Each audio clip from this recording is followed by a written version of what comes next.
किसी इंसान की काबिलियत उसके शारीरिक दिखावे से नहीं, बल्कि उसके अपने काम के प्रति समर्पण और जुनून से मापी जाती है। क्योंकि यदि ऐसा संभव होता तो किसने सोचा था कि 5 फुट 8 इंच की लंबाई और 64 किलो वजन वाला एक सामान्य दिखने वाला आदमी मार्शल आर्ट का बादशाह बन सकता है। जी हाँ, हम बात कर रहे हैं ब्रूस ली की, जिन्हें मार्शल आर्ट की दुनिया का भगवान कहते हैं। आज की गई इस वीडियो में आपको ब्रूस ली के बारे में कुछ ऐसे बातें बताएंगे जो आप नहीं जानते होंगे, तो वीडियो को लास्ट तक देखें और सब्सक्राइब जरूर करें। ब्रूस ली की फुर्ती और उनकी ताकत के पीछे का कारण आज भी रहस्य है। वे एक सामान्य इंसान से कई गुना अधिक फुर्तीले थे। मार्शल आर्ट के किंग ब्रूस ली 18 साल की उम्र तक लगभग 20 फिल्मों में किरदार निभा चुके थे। उन्होंने अपने जीवन काल में 7 हॉलीवुड फिल्में भी की थी, जिनमें से 3 फिल्में उनके मरणोपरांत रिलीज की गई थी। ब्रूस ली के नाम दुनिया के कई सारे वर्ल्ड रिकॉर्ड हैं। आश्चर्य की बात यह है कि द ग्रेट ब्रूस ली ने कभी भी क्लासिकल मार्शल आर्ट नहीं सीखा था। उन्होंने कुंग फू की बेहतरीन कला को बिना किसी बड़े कुंग फू स्कूल के खुद ही सीखा। ब्रूस ली 1 इंच दूर रहकर सिर्फ एक पंच से सामने वाले को धराशायी कर सकते थे। वे गामा पहलवान और महान बॉक्सर मोहम्मद अली के बहुत बड़े फैन थे। उनका यह सपना था कि एक बार अपने आदर्शों के साथ फाइट करें। आज भी ब्रूस ली के बनाए गए रिकॉर्ड को कोई भी तोड़ नहीं सका है। 27 नवंबर सन 1940 में अमेरिका के सैन फ्रांसिस्को के चाइना टाउन में एक चीनी अस्पताल में ब्रूस ली का जन्म हुआ था। उनके पिता का नाम ली हुई चुएन और मां का नाम रेस हो था। न के कुल 4 भाई बहन थे, जिनका नाम फोएबे ली, एग्नेस ली, पीटर ली और रॉबर्ट ली था। जब वह 3 साल के हुए तब पूरा परिवार हांगकांग में रहने चला गया। कहा जाता है कि ब्रूस ली बचपन में बड़े चिड़चिड़े किस्म के बच्चे थे। अक्सर उनके माता पिता उनके ऐसे बर्ताव से बहुत परेशान रहा करते थे। एक अच्छे खासे परिवार से ताल्लुक रखने के बाद भी ली बचपन में वे गैंग रिवलरीज और स्ट्रीट फाइट में शामिल होते थे। उनके पिता अपने बेटे के इस काबिलियत को पहचान गए थे, जिससे उन्होंने ब्रूस ली को घर पर ही प्रारंभिक मार्शल आर्ट ट्रेनिंग देना शुरू कर दिया। ब्रूस ली की शुरुआती शिक्षा उनके पिता द्वारा संपन्न की गई, जिन्होंने उन्हें प्रशिक्षण की मूल बातें समझाई थी। इसके पश्चात जब वे 13 साल के हुए तब उन्हें यीप मैन के अंतर्गत विंग चुन की ट्रेनिंग करने के लिए भेजा गया। ब्रूस ली के मिश्रित वंश के कारण उन्हें वॉन्ग शुन लयू और यीप मैन से विंग चुन का प्रशिक्षण लेने के लिए भेजा गया। अपनी प्रारंभिक शिक्षा ब्रूस ली ने लासले कॉलेज से संपन्न की। यहाँ ब्रूस ली के लो परफॉर्मेंस के कारण सेंट फ्रांसिस जेवियर्स कॉलेज में उनका दाखिला करवाया गया। कुछ समय बाद वे सैन फ्रांसिस्को से सिएटल रहने के लिए चले गए, जहां अपने आगे की शिक्षा एडिशन तकनीकी स्कूल से करने के लिए एडमिशन लिया।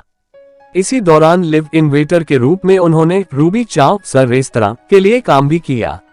इसके पश्चात साल 1961 में वाशिंगटन विश्वविद्यालय में पढ़ने के लिए चले गए। 1964 में ब्रूस ली ने अपने मूवी करियर को छोड़कर मात्र मार्शल आर्ट फाइट में करियर बनाने का निश्चय कर लिया।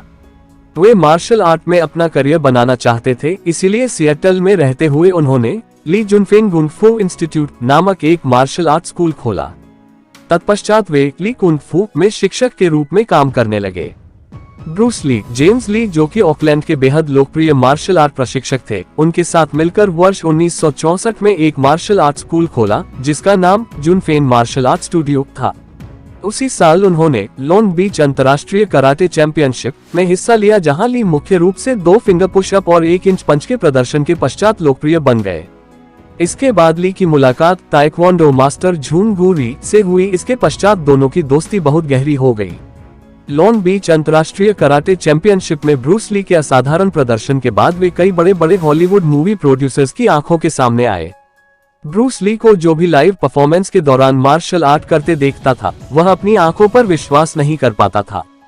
कड़ी मेहनत और बार बार प्रैक्टिस के बाद उन्होंने खुद को इस प्रभावशाली कला में निपुण बना लिया। आने वाले सालों में ब्रूस ली ने फिल्मों की जगत में भी प्रवेश किया, जहां अपने अभिनय के जरिए उन्होंने वहां भी अपने परिपूर्णता की छाप छोड़ी। ब्रूस ली के पिता फिल्म जगत से ताल्लुकात रखते थे। वे एक कैंटोनीज ओपेरा स्टार थे, जिसके कारण ब्रूस ली के मूवी करियर की शुरुआत में काफी सरलता हुई। बहुत छोटी उम्र में ही उन्होंने फिल्मी जगत में कदम रखा। सबसे पहले ली ने मोनोसिलेबिक शब्दों का संवाद करना सीखा। जब वह 3 साल के हुए तो अपने जीवन का सबसे पहला फिल्म गोल्डन गेट गर्ल में किरदार निभाया। मार्शल आर्ट्स के साथ छोटे ब्रूस ली ने कई फिल्में की, इससे उनके अंदर एक अभिनेता बनने की रुचि पैदा हुई। 18 साल के होते हुए वे पूरे 20 फिल्मों में काम कर चुके थे। 1959 से लेकर 1964 तक ब्रूस ली ने कई फिल्मों में अभिनय किया। इसके बाद उन्होंने अपने मूवी करियर को बीच में ही छोड़ने का निर्णय लिया। उन्होंने अपने कुंग फू करियर को अधिक समय दिया, लेकिन उनके बेहतरीन परफॉर्मेंस के कारण वे दुनिया में लोकप्रिय बन गए। ऐसे में बड़े बड़े टीवी चैनल्स उनका इंटरव्यू लेते थे। उनकी बढ़ती प्रतिष्ठा के कारण उन्हें कई टीवी सीरीज में मुख्य अतिथि बनकर शामिल होने का मौका भी मिला। ब्रूस ली ने अब एक बार फिर सिनेमा जगत में अपनी एंट्री की। 1966 में उन्हें ग्रीन हॉर्नेट नाम की एक सीरीज में काम करने के लिए अवसर मिला। हालांकि यह ज्यादा प्रसिद्धि नहीं बटोर पाई थी। तत्पश्चात 1969 में ब्रूस ली को हॉलीवुड में काम करने का अवसर मिला। उन्होंने अपनी सारी हॉलीवुड फिल्मों में नेक्स्ट लेवल की परफॉर्मेंस देकर सभी का दिल जीत लिया। वर्ष 1971 में द बिग बॉस नामक मूवी में ली ने ताबड़तोड़ किरदार निभाया, जिसके बाद वे एक बड़े चमकते सितारे बन गए थे। अगले साल 1972 में उन्होंने फर्स्ट ऑफ फ्यूरी नामक दूसरी फिल्म में काम किया। वह मूवी भी बहुत लोकप्रिय हुई। तमाम शोहरत और प्यार बटोरने के बाद ब्रूस ली ने अपना एक खुद का प्रोडक्शन कंपनी खोलने का निर्णय लिया। कॉनकॉर्ड प्रोडक्शन नामक प्रोडक्शन कंपनी ब्रूस ली द्वारा शुरू की गई, जिसमें वह खुद डायरेक्टर और कोरियोग्राफर का काम करते थे। फिल्मों की शूटिंग में ब्रूस ली के पंच और किक की रफ्तार इतनी ज्यादा होती थी कि लोग उन्हें देखकर हक्के बक्के रह जाते थे। कहीं दर्शकों को यह ना लगे कि फिल्मों में नकली एडिटिंग की गई है, इस कारण उनके हर एक मूव को लगभग 34 फ्रेम धीमा करके दिखाया जाता था। वे ऑफ द ड्रैगन 1972 में आई ब्रूस ली की तीसरी मूवी थी, जो उनके ही अनुसार बनाई गई थी। इस मूवी में वे निर्देशक, अभिनेता, लेखक और कोरियोग्राफर भी खुद ही बने थे। Enter the Dragon movie Bruce Lee के पूरे जीवन की सबसे बेहतरीन मूवी साबित हुई। इसने उनको पूरी दुनिया में एक मशहूर अभिनेता बना दिया। फिल्म प्रदर्शन के मात्र 6 दिन पहले ही ब्रूस ली का स्वास्थ्य अत्यंत बिगड़ता गया, जिसके पश्चात उनका निधन हो गया। एंटर द ड्रैगन उस साल में सबसे ज्यादा कमाई करने वाला फिल्म बन गया, जिसने ली को मार्शल आर्ट लेजेंड के रूप में स्थापित कर दिया। अगर बात करें ब्रूस ली के वर्ल्ड रिकॉर्ड की तो 135 किलोग्राम वजन और 5 मीटर ऊंचे रेत के एक बैग को किक से कई मीटर ऊपर छत की तरफ उछालने का विश्व रिकॉर्ड ब्रूस ली के नाम है। 3 फुट की दूरी से हमला करने में ब्रूस ली को मात्र 0.05 सेकंड का समय लगता था, जो आज तक एक वर्ल्ड रिकॉर्ड है। 1 सेकंड में 9 बार पंच करने का वर्ल्ड रिकॉर्ड भी ली के नाम है। इनमें से हर एक किक से वे 75 किलो से अधिक अपने प्रतिद्वंदी को 5-6 मीटर दूर धकेल सकते थे। बॉक्सिंग की दुनिया का सरताज कहे जाने वाले मोहम्मद अली की पंचिंग पावर जितनी ब्रूस ली की पंचिंग पावर भी थी। ब्रूस ली का वजन केवल 130 पाउंड्स था और उनका पंचिंग पावर 350 पाउंड्स। वे 1 सेकंड में 6 बार किक मारने की क्षमता रखते थे।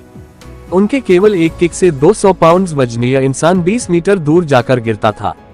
ब्रूस ली ने 401 हाथ से, 202 उंगलियों से, 100 अपने एक अंगूठी से, इस प्रकार कुल मिलाकर 1500 पुश अप करके विश्व रिकॉर्ड बनाया है। मार्शल आर्ट के सरताज ब्रूस ली के मौत के पीछे कई कारण बताए जाते हैं। 10 मई वर्ष 1973 में मात्र 32 वर्ष की आयु में उनका निधन हो गया था। इससे पहले भी कई बार मूवी के सेट पर ही वे बेहोश हो गए थे। एक बार ऐसा होने पर जब उन्हें क्वीन एलिजाबेथ अस्पताल में भर्ती करवाया गया, तब डॉक्टर ने ली को मृत घोषित कर दिया। उनके शरीर की जांच की गई, उनके शरीर में मेप्रोबेमिक घटक पाया गया, जिसके एलर्जिक रिएक्शन की वजह से उनके मस्तिष्क में सूजन आ गई थी। ब्रूस ली को सिर दर्द की गंभीर दिक्कत थी। इतने स्वस्थ होने के बाद भी छोटी उम्र में ही अचानक ब्रूस ली के निधन से पूरी दुनिया हैरान रह गई थी। ब्रूस ली की मौत के बाद यह अफवाह उड़ाई जा रही थी कि उनकी मौत किसी श्राप की वजह से हुई। यहाँ तक कि उनके असामयिक मृत्यु के पीछे हत्या की गुंजाइश भी लगाए जा रहे थे। ब्रूस ली की मृत्यु के पश्चात उन्हें सिएटल के लेकव्यू कब्रिस्तान में उनकी पत्नी के होम टाउन में दफन किया गया। अगर वीडियो पसंद आपको आया हो तो लाइक और कमेंट करना ना भूले और ऐसी ही वीडियो देखने के लिए वीडियो को सब्सक्राइब करें।